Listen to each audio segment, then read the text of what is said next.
Hello and thank you for joining us. I'm Mackailyn Johnson. Here's a look at the top stories we're following today. Now at noon, the state has set a deadline to certify the bill allowing Arkansans to vote on legalizing recreational marijuana. We'll let you know what's next for the bill before you potentially see it on your ballot come this November. Plus, over 30 subpoenas have been served to people connected to Donald Trump. We'll take a closer look at how the Department of Justice's investigation is starting to heat up. And the age recommended for your first colonoscopy was recently lowered from 50 to 45 years old. Later, we'll look at how early screening could potentially save your life. But first, meteorologist Nathan Scott joins us. You know, it was a beautiful day today, yesterday. Are we going to get some more of that? We start off the morning with some beautiful temperatures out there. Once again, a little taste of fall in the air if you were up early this morning. Woke up with numbers like this into the upper 40s once again in Clinton, 47 in Mena. In the capital city, we dropped down to 57. 57 also the number in Pine Bluff and 52 in Searcy. But that September sunshine has heated us up pretty quickly. We're into the low 80s across most spots now with plenty of sun. 79 in Russellville, 83 in Pine Bluff and 82 in Stuttgart. And that's about 5 to 6 degrees warmer than what we saw this time yesterday. But here's the good news also. The dew points are still very comfortable into the 50s, and that's where they will stay. A little bit of wind coming in from the south-southwest, about 5 to 10 miles per hour. Temperatures today will be a touch warmer than what we saw on your Monday. Highs topping out into the mid to upper 80s. Some locations could get pretty close to 90 degrees. I think tomorrow more spots will get into the 90s. Then I'll have the extended forecasts coming up. Thanks, Nathan. And we start with the THV 11 update. Arkansas Secretary of State John Thurston now has until tomorrow to respond to the state Supreme Court about recreational marijuana. We've been reporting issue 4, the question to legalize recreational marijuana, will appear on the November ballot. But now the state Supreme Court wants Thurston to decide whether to certify the proposal before it makes a final ruling on whether the vote will count in November. It comes after the State Board of Election Commissioners refused to certify the ballot proposal last month. So we could get a decision as soon as this week on the hotly contested issue. THV 11 Sarah Habakowitz explains what happens next. Even though Election Day isn't for 2 months, the thousands of ballots Arkansans will use to cast their vote are already heading to the printer. Your ballot will look something like this. One question asking you to vote if recreational marijuana use should be legal here in Arkansas. And while it's already printed on the ballots in black and white, whether or not your vote on this issue will actually count isn't as clear. Whatever the state Supreme Court decides, we ultimately have to follow that. After nearly 200,000 signatures, recreational marijuana earned a spot on Arkansas ballots. But officially certifying that signed petition has gone back and forth in courts on legal wording, now appealed to the state Supreme Court. But as we near November, election coordinators like Amanda Dickens in Pulaski County are planning for any ruling. We can't physically take it back off the ballot since those have already been approved and sent to the printer. We would just actually hide the race on the results.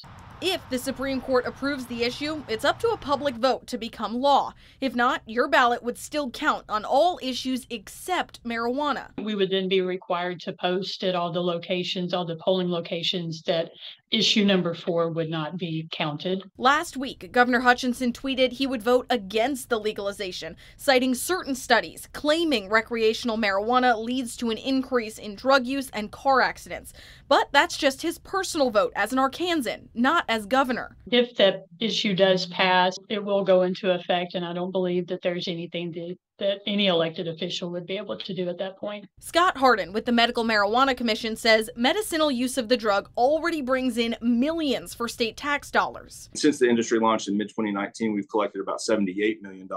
So if the vote counts and if it passes, what comes next? Everyone that currently has a license now under the medical side would have an additional recreational license issued by March of next year. And that's a reality Responsible Growth Arkansas, the group behind the petition, is hoping for as the Supreme Court asks the state for more evidence this week. We think once the Secretary of State provides that proof to the court, then they'll be ready to make their determination. One last legal hurdle before a final ruling. I don't think that it's a huge issue. Okay. The main event is still to come. Reporting in Little Rock, Sarah Horbakowitz, THV 11 News. And happening right now, city officials in North Little Rock began the demolition of a former Greyhound bus terminal. According to officials, by demolishing the former Greyhound station, this would have paved the way for new future developments in the downtown area. Now, we first brought you this story months ago regarding the fact that some people were still being taken to a closed down bus station. A spokesperson for Greyhound said that they have transitioned from that location to a newer one off the Galloway exit on I-40 by the Love's travel stop.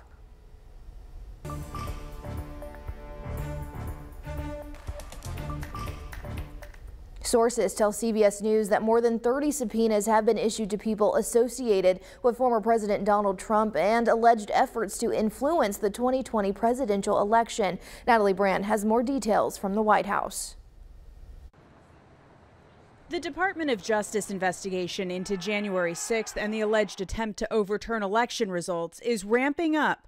More than 24 individuals connected to the former president have now been served with subpoenas. Multiple knowledgeable sources tell CBS News investigators are focused on 3 categories: the alleged efforts to submit fake electors to Congress, money raised and spent on alleged attempts to overturn the 2020 election, including by Trump's Save America PAC, and into Trump's Stop the Steal rally held on January 6th. Former White House senior advisor Stephen Miller is among those subpoenaed. It's about using the power of the Justice Department to influence our elections. It's about the partisanship that has infected the DOJ at the highest levels.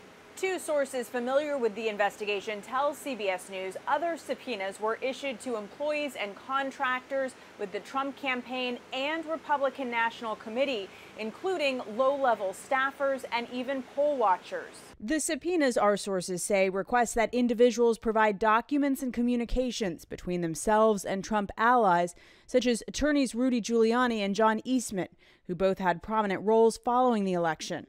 The new developments coincide with the House Select Committee investigating January 6th, determining its next steps. When it comes to the criminality, that's not our role. DOJ has, I think, a pretty fulsome investigation going. The congressional investigation could include conducting more hearings this fall and releasing a final report.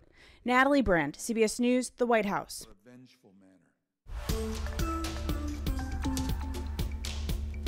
The rise of drugs being laced with fentanyl is a growing problem in Arkansas. In 2021, state officials say 618 people died from overdoses. About 65% of those were from illicit fentanyl in combination with other drugs or by itself. The director of the Arkansas Opioid Recovery Partnership, Kirk Lane, says in 2019 we saw a lot of illicit fentanyl come into the state at the same time as COVID, causing overdose deaths to increase 43%.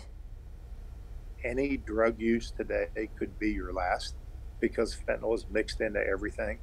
And so realizing that and applying that to critical decision making that somebody may be using is very important to understand that the drugs today are not what they were years ago.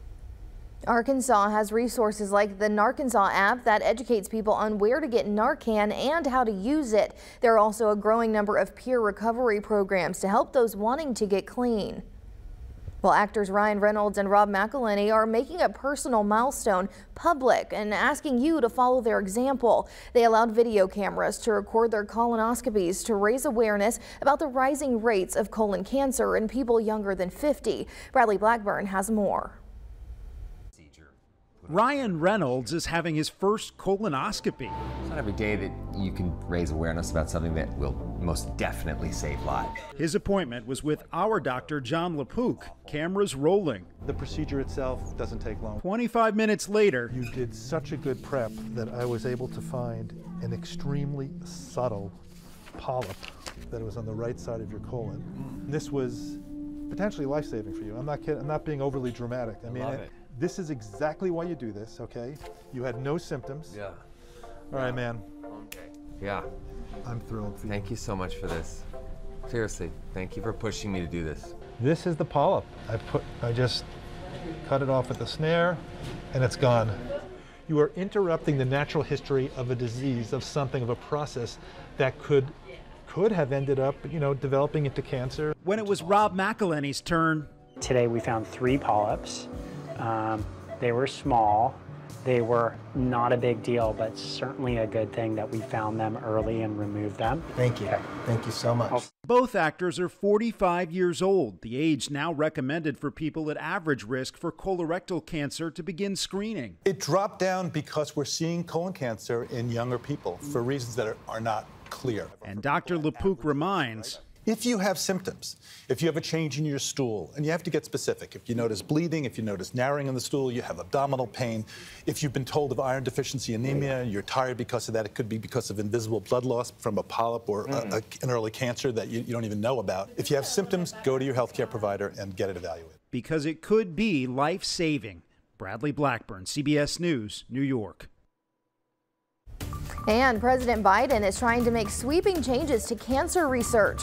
Coming up, how the president plans to dramatically reduce cancer deaths and reaction from people whose lives have been changed forever by the disease. Nathan? Mackailyn, we've got lots of sunshine out there, and as we start to wind down the summer season in the Northern Hemisphere, temperatures will actually be going up. I'll let you know how hot it gets and when the humidity returns coming up.